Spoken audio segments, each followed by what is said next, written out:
बिहार में निचलो क्लियर है कि तेजस्वी प्रसाद यादव जी मुख्यमंत्री का कैंडिडेट है।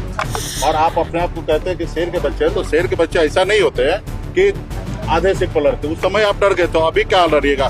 घुमा क्यों रहे बिहार की जनता को? सीधा बोलिए ना कि हम चुनाव लड़ेंगे और इस जगह से लड़ेंगे, और दिल्ली का कुर्सी छोड़कर आइए लड़िए, और 243 जगह लड़िएगा। तो हमारा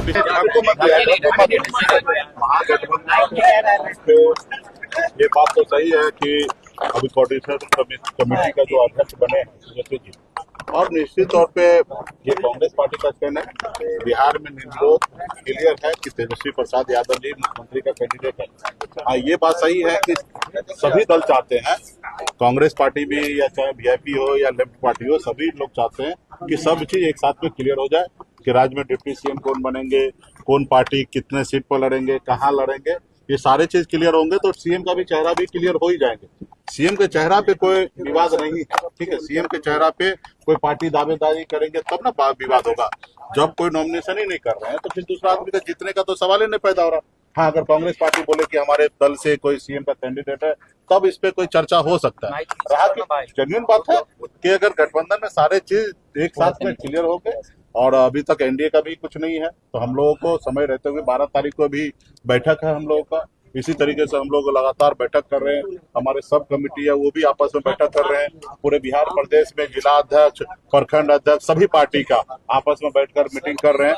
तो हम लोग का अपना तैयारी है, और आने वाला समय में सीएम का चेहरा भी हम लोग बढ़िया से अच्छी तरीके से, जैसे अभी आपने देखा ना गाना को कैसे लॉन्च किए, उसी तरीके से हमारे बिहार का जो कल का जो सीएम होगा 2025 का, वो लॉन्च किया जाएगा और बड़े धूमधाम से पूरे बिहार में मिठाई बटेगी।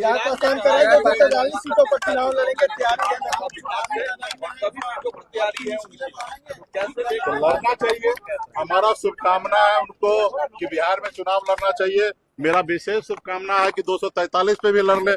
इससे पहले 135 पे लड़े थे, ये हिम्मत नहीं है कि 243 पे लड़ लेंगे, जबकि लड़ाई में, जंग में सब जायज है।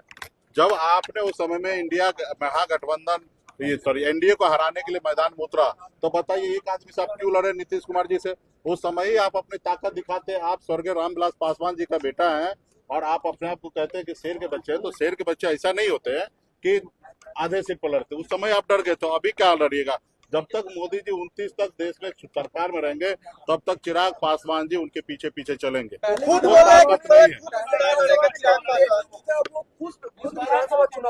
तो लड़े ना, मना किसने किया है? देखिए वो गोल गोल घुमा रहे, वो अपने पार्टी के सब टिकट वो खुद निर्णय लेते हैं किनको लड़ाना, किनको देना, किसको नहीं देना। और वो बोल रहे हैं कि पार्टी समीक्षा करेंगे, पार्टी कहेंगे। तो पार्टी में है कौन? चिराग पासवान जी के अलावा है कौन? और कोई भी पार्टी, क्षेत्रीय पार्टी जितने भी है, सभी पार्टी में जो लीडर जो कह दिया वो कह दिया। नेशनल पार्टी में एक बार बात हो सकता है, नेशनल पार्टी में भी क्लियर है। मोदी जी अमित शाह जो कह देंगे वो होगा। कांग्रेस पार्टी में राहुल गांधी जो बोलेंगे वही होगा। वीआईपी पार्टी में मुकेश सहनी जो बोलेंगे वही होगा। आरजेडी में जो तेजस्वी जी कहेंगे वही होगा। तो भाई चिराग पासवान जी की भी पार्टी में, एलजेपी में चिराग पासवान जी जो कहेंगे वही होगा। उसके अलावा 1% भी कुछ नहीं होगा। तो अपने नेता के ऊपर क्यों डाल रहे हैं? घुमा क्यों रहे बिहार की जनता को? सीधा बोलिए ना कि हम चुनाव लड़ेंगे और इस जगह से लड़ेंगे, और दिल्ली का कुर्सी छोड़कर आइए लड़िए, और 243 जगह लड़िएगा। तो हमारा विशेष शुभकामना कि पिछले 12 सालों से लगातार मैं निषाद समाज के हक अधिकार के लिए आरक्षण की लड़ाई लड़ रहा हूँ। बम्बई से मैं बिहार में नेता और विधायक मंत्री बनने के लिए नहीं आया था, मैं समाज के अधिकार दिलाने के लिए आया था। और बीच में हमें लोगों ने चैलेंज देते गए और मैं धीरे धीरे आगे बढ़ते रहा। आज एक पॉलिटिकल पार्टी का रूप लेकर मैं यहाँ पे मजबूती से काम कर रहा हूँ। और हमारा मुख्य जो लड़ाई है निषाद समाज को आरक्षण दिलाना। और आप सब जान रहे हैं कि चुनाव का महीना है और लोहा गर्म है, और लोहा गर्म जब होता है तो उसको हथौड़ा मारा जाता है तो निश्चित तौर पे कुछ न कुछ आकार लेते हैं। तो अभी देश में चुनाव है। आपने देखा कि आदरणीय राहुल गांधी जी का जो लड़ाई था कि देश में जाति आधारित गणना हो, जिनकी जितनी संख्या उसको उसकी हिस्सेदारी मिलना चाहिए। यही भाजपा के लोग, एनडीए के लोग उस चीज को लेकर कितना विरोध करते थे, आज उनको मजबूर पड़ गए कि आज वो देश में जातिगत जनगणना करने के लिए। तो निश्चित तौर पर यह हमारे पिछड़ा ओबीसी SC ST के लिए बहुत बड़ा जीत है कि देश में जाति आधारित गणना होगा। उसके बाद ये जो 50% का जो कैप है, दीवार है, उसको हम लोग आने वाले समय में तोड़ने का काम करेंगे। लेकिन मुझे पूरा विश्वास है कि भारतीय जनता पार्टी ये देश में सरकार में रहकर ये 50% का दीवार तो नहीं तोड़ पाएंगे। तो निश्चित तौर पे देश के ओबीसी समझ चुके हैं ये जो रुकावट में जो पार्टी है उसको निश्चित तौर पे 2029 में समाप्त करके और देश में एनडीए महागठबंधन के सरकार बना के, इंडिया गठबंधन सरकार बना के, और आने वाला समय जब होगा उसमें जिसकी जितनी संख्या होगा उसको उतनी हिस्सेदारी मिलेगा, और यही देश के जो गरीब पिछड़ा दलित के लिए न्याय की बात होगा। तो इसके लिए हम लोग काम करेंगे ही, लेकिन साथ में अभी आप सब जान रहे हैं कि आरक्षण की लड़ाई है। कई बार मोदी जी, गृह मंत्री अमित शाह जी ने 2015 में भी, 2014 में भी, 2020 में भी वादा किए लेकिन पूरा नहीं किए। लेकिन हम लोग अभी चुनाव का समय है और इसको लेकर पूरे गांव में, पूरे राज्य में, हर गली मोहल्ला में हम लोग आरक्षण की लड़ाई को घर घर तक पहुंचाएंगे ताकि समाज जागरूक हो, और निश्चित तौर पे वो आरक्षण देंगे या ना तो बिहार में से कुर्सी खाली करेंगे, ऐसे हम लोग चाहते हैं। तो इसके लिए आज हम लोगों ने पार्टी के तरफ से आज हम लोगों ने आरक्षण के लिए, अधिकार के लिए हम लोगों ने गाना भी बनाया है।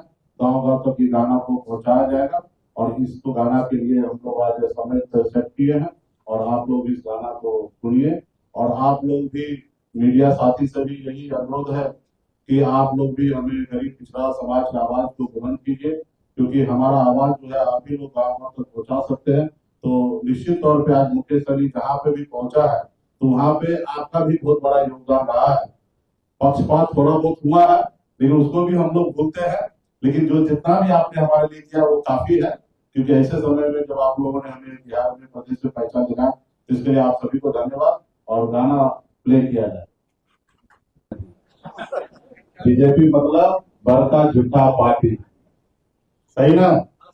चाचा का नारा है। इस बार खैर नहीं है बिहार में। चलिए, बहुत बहुत धन्यवाद, आप लोग आए हैं, पूरा आप सभी को धन्यवाद।